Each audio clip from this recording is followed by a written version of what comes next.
Welcome, everyone. We're here and we're talking about micro markets or micro betting. My name is Quinton Singleton. I'm a director with a publicly traded company called FansUnite. Where I get involved in this sector goes back some time. We were just recounting backstage in the early days of technology and sports betting, where one of the companies I was involved with did the first in-play, and you were literally with a human opening and closing markets as fast as you could to let people bet.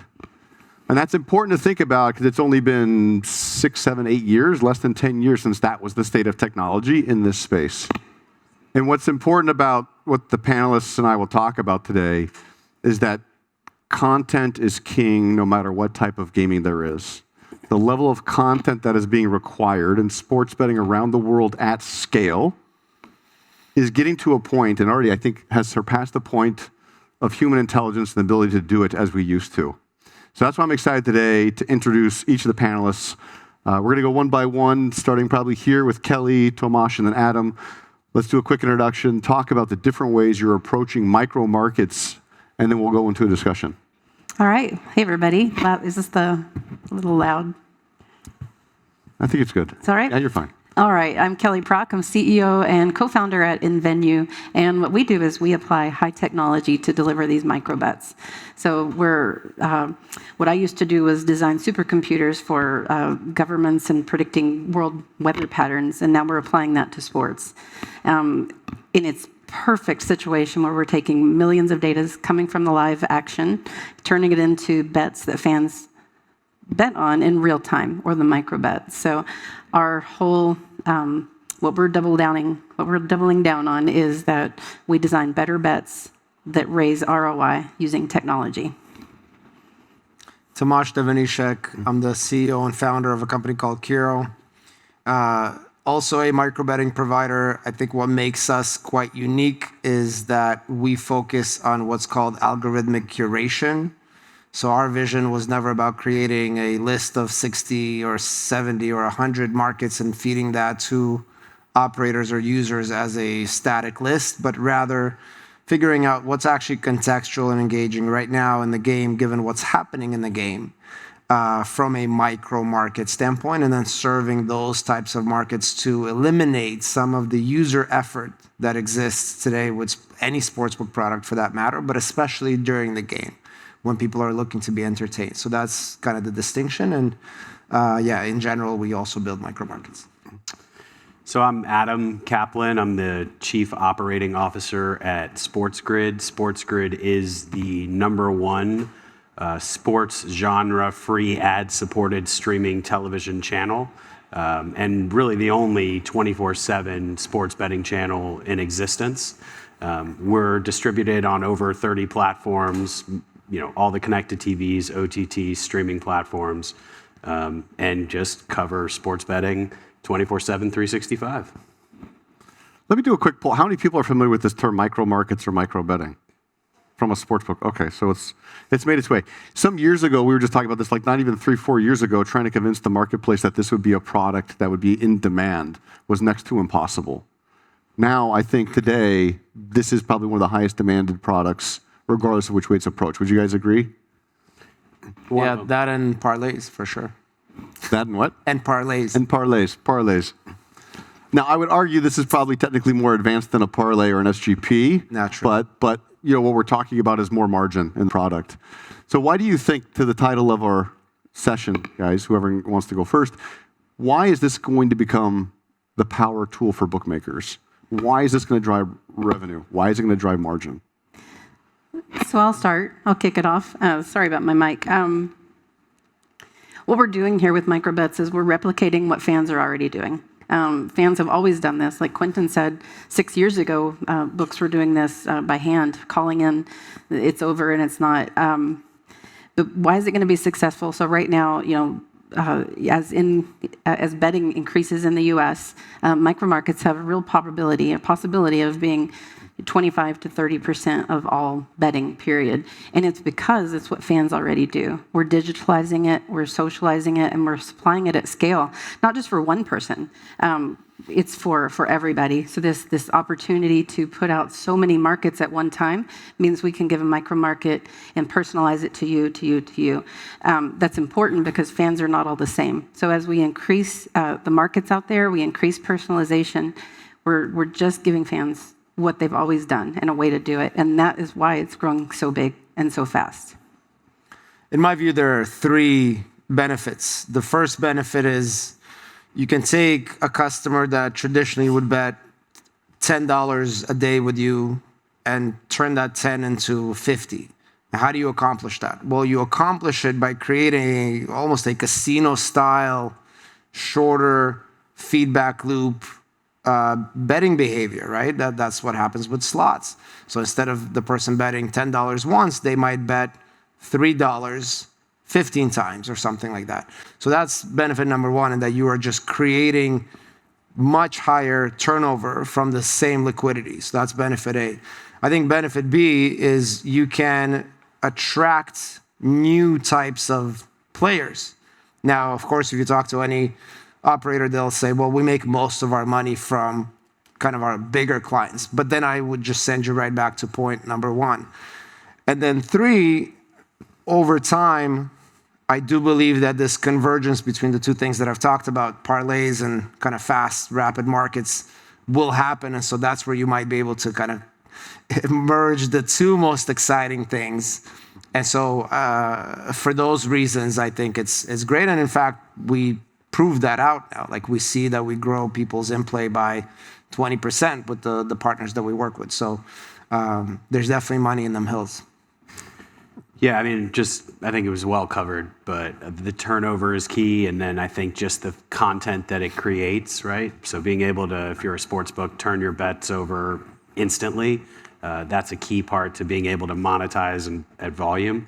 But then I think just generally, it lends itself very well to consuming the live sporting event and trying to find angles to bet. So there's an underlying topic behind all of the three approaches to micros that you guys are doing, and that is data. Adam, how do you approach latency and data as an input to what you're doing? Yeah, so there's latency in data and latency in streaming and broadcast. So to kind of focus on the latency in data, I think what we've seen is, companies come into the market, do official data deals, they kind of get preferential placement in arenas to be able to capture the data first and syndicate it out, to their partners. And I think that model is probably not going anywhere. Obviously, the leagues like their data deals the way they are. But I think just generally, as we've seen, more markets be captured or more data points be captured, and the speed with which they're transmitted out, that has created an environment where, products like micro betting can thrive.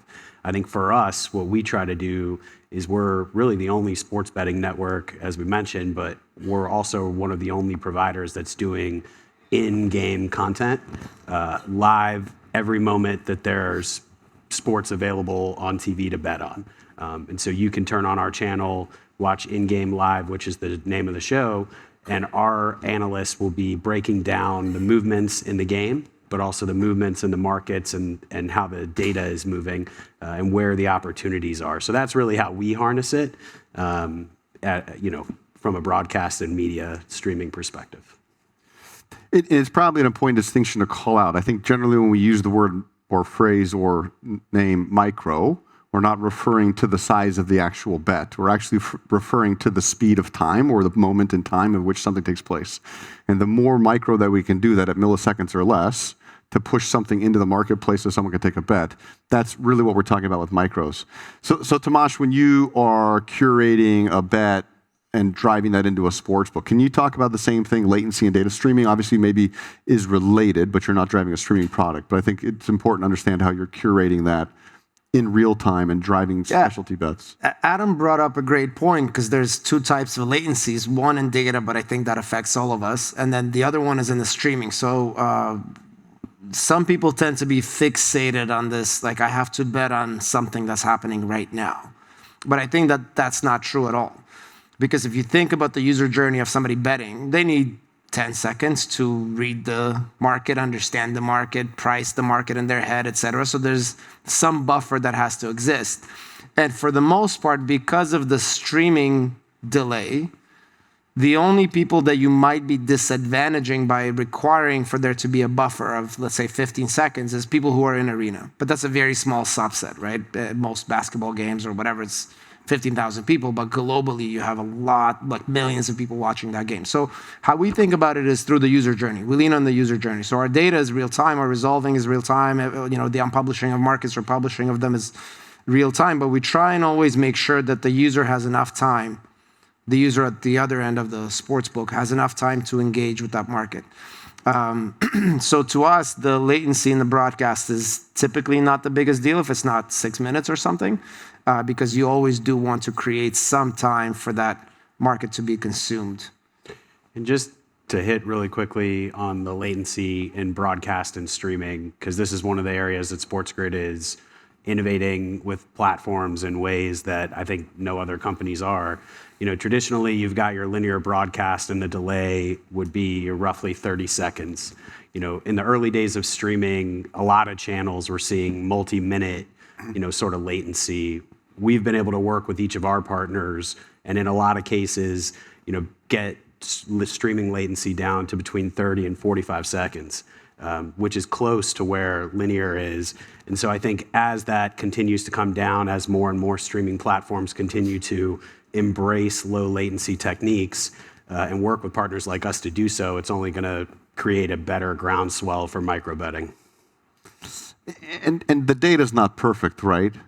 How do you guys solve for, if you will, dirty data feeds or feeds that come in real time with the ball positioned on the wrong side of the field, the wrong team in possession, right? Because that directly impacts the ability to serve up a bet or a data feed. I mean, Kelly, how do you address this producing millions of markets at the same time? Yep. So we receive data from the official data providers, and we're getting literally millions of data points within every second, every play, everything that happens, and then there's updates upon updates, and it's usual to get the wrong side of the field, the wrong quarterback will happen every now and then. The NBA sometimes has oh wait, that wasn't a 2-point made, that was a 3-point made, or then there's reviews. So that's just natural as things happen with human beings, as they're recording data. So as the more things are becoming more automated with telemetry, we're seeing radical improvements on that. And it's definitely grown over the last few years. It's more trustable. That's not good enough. So we have AI on our front ends where we receive this data, and we look for that. We actually call it dirty data, and we flag this is bad, ignore this message, this is stale. Because what we're trying to do is not give wrong answers out to the book. So if we're taking a basket by basket, like predicting the next shot, what will Steph's next shot be, and we have to make sure it makes sense. So we put in appropriate filters and recognition on those things. And there's lots of breadcrumbs throughout the data, and that's why you need some advanced algorithms to figure that out. Streaming, by the way, that technology for zero latency or near zero latency is pretty much here today. It's not being implemented. So one of the things we do around that as well, just to kind of keep ready and keep hardening up our system, is we insert our content at the level of broadcast when it happens in real time. So with Apple TV and MLB Network, where it's not for micro betting, but they use our same feed for probabilities, we put that in at the moment that it's happening live. We did the same thing with NBA during the finals. We put it in live, and we call that money, that time frame that you're talking about, Tomash, we call that internally, we call it T-money, because the longer you can increase for fans to have time to bet, that's super important. So we have to minimize the latency of the data itself. We're getting feeds now within a second from after it happens on the court. Some media feeds are a little slower, but then our prediction time and the time we turn out the ML has to be incredibly fast, in milliseconds even, so that we can give the bettor and the fan we measured and we think somewhere no less than 7 seconds is ever appropriate because they have to read it, which is why things like some of the curation that we do to bubble up the right things is really super important. But it's all about time because that's what a microbet is. So why do you guys think that micros became so important in the last 2 years? Like, what was the shift? Was it technology? Was it the ability of data to power a product like this?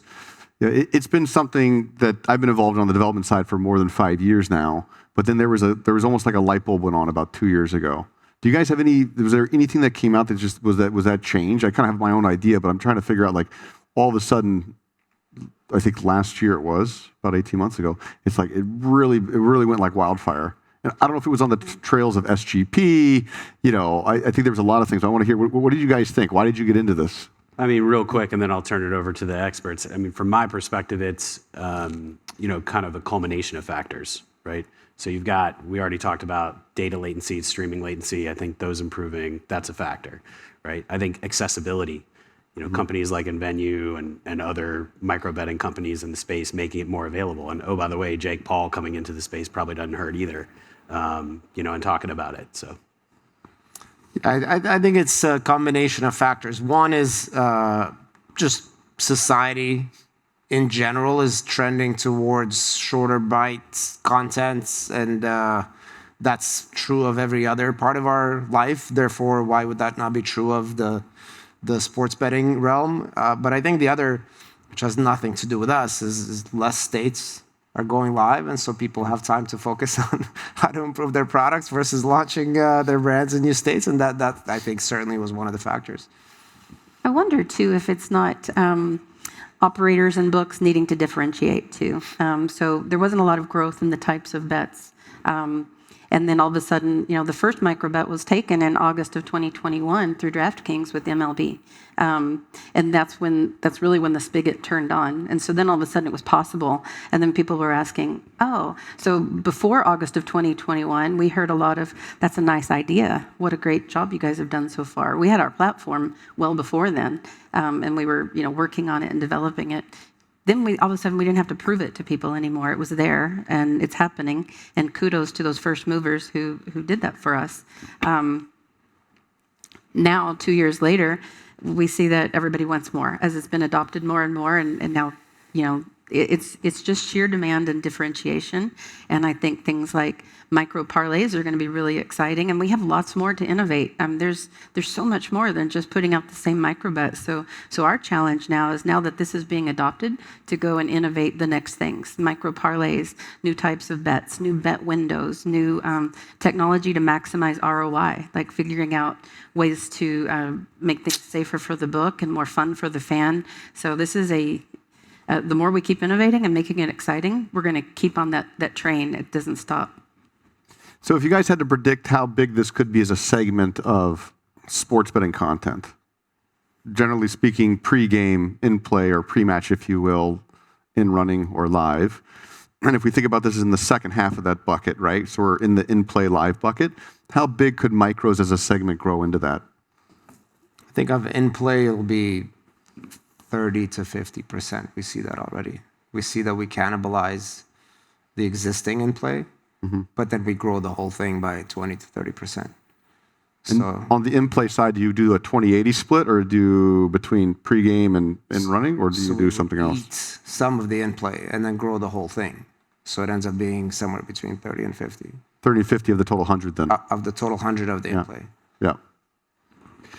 Yeah, I think without really thinking about the time horizon that these things might be hit, it's hard to make a guess, but I would say as a percentage of overall bets, so including in-play and pre-match, maybe like 15, 20%. I think as a percentage of in-play, probably more like 30. 30. What do you think, Kelly? So I'm incredibly bullish. So I'm going to say there's a wild card in this factor, and that's when media starts to get involved and we start to introduce whole new demographics to microbets. Take ESPN bets launch into the space. Take how we're going to start to grow this with streaming and make it something that people can interact with. Once we do that, I think we can be much more bullish on it. So I'm thinking in-play could, I think reasonably could land at 70% of the entire pie. And numbers that we've seen show that microbets could will end up being 50% of that, which is 35% of the entire bets made in the next 3 years. That's what I predict. Y'all don't hold that. No, you can hold that. You can hold me to that. We'll talk in 3 years, but I'm bullish. I say that when we start to get media involved, it's going to go bigger than we've ever anticipated. I hope you're right. I hope so too. So look, the three of you are like on the bleeding edge of micros, right? Approaching everything from a different angle, but in a sense, like you're all related and you're all in that space, tackling that 50%, that 30%, whatever that number may be. I have this theory. This is, I'm going to steal from Seth Young, right? We'll do like an over-under, but I have this theory that this product actually changes the entire sector for sports betting content, primarily being odds and pricing. And my theory is this. My theory is that the size of the markets and the demand and distribution around the world, which I alluded to earlier, becomes so large that human intelligence cannot keep up. Now, we have some breaks in the value chain between data and collection of data and the distribution of the data, but let's just set aside the data for a minute. Do you guys believe that in 2 to 3 years, the models that underlie these products now will replace the majority of human intelligence doing pricing or not? So human intelligence doing pricing is, right, a risk room full of people and we're all sitting there trading, we're all familiar. But like in 2 years, yet over under that this type of technology will replace most of the humans doing this. All kind of risk technology. and trading, just to be clear. All the risk and trading, even all the way up to pre-game stuff too. No, I don't. But No. I'm game to be bullish, but I just think that risk and trading, having spent 7 years at FanDuel, which is a Flutter company, and seen, the risk and trading operation there, which is leading in the U.S., I would say. So ramp doesn't go away. I don't think so. Okay. I mean, I'm sure it streamlines it, makes it more efficient, but I still think you need the human layer. I think the human layer will just shrink, right? Like that's what all technology does. Technology enables people to do things that they want faster or easier. And so I do think that what we do does not lend itself nicely to humans sitting there and repricing something that might be ephemeral, that might be live for 10 seconds. It's too fast. Yeah, it's too fast. So the problems that we are solving are applicable to the larger trading challenges. And part of the way in which we solve them is through data, is through cleaning up data, is through moving the data faster, et cetera. So I do think that it will help in reducing the human footprint. But I agree. I don't think you're ever taking people out of it. So I agree it's not ever going to replace all of it. I think there's an art to the pricing, specifically for pre-match or pre-game. I think those guys are pretty sharp at what they do. What we're trying to do is use AI to mimic that for those super fast times. So we're learning from them and mimicking that. That's what true AI is. And for these bets that are taking so fast, you have to have a machine to do it. But here's what I would like to see. I don't think they're segmented. I think the tools that we're developing to develop confidence and accuracy in ways that probably have never been done, I think we can help supplement the very smart traders who treat it as an art and science. I think we can collaborate together. But I do see fast micro bets are not going to replace the traders for pre-match, but I do see a world where we work together, and we already are starting. So it's. So the machines are not taking over, is how we can. They're not going to take everyone. The machines are not taking us out. Okay, good. They're not taking us out, no. Well, it's good to hear. This is the group who's creating it, so to know that you're not going to replace us with machines in 2 years is a good way to level set. All right, I think we're out of time. Yep. Okay, great. Well, thank you, Adam, Tomash, Kelly, for joining us on micro betting. It's a great panel. This is going to be the hottest topic for the next 2-3 years in growth. Yeah. Thanks, everybody. Thanks, guys. Thanks, everyone.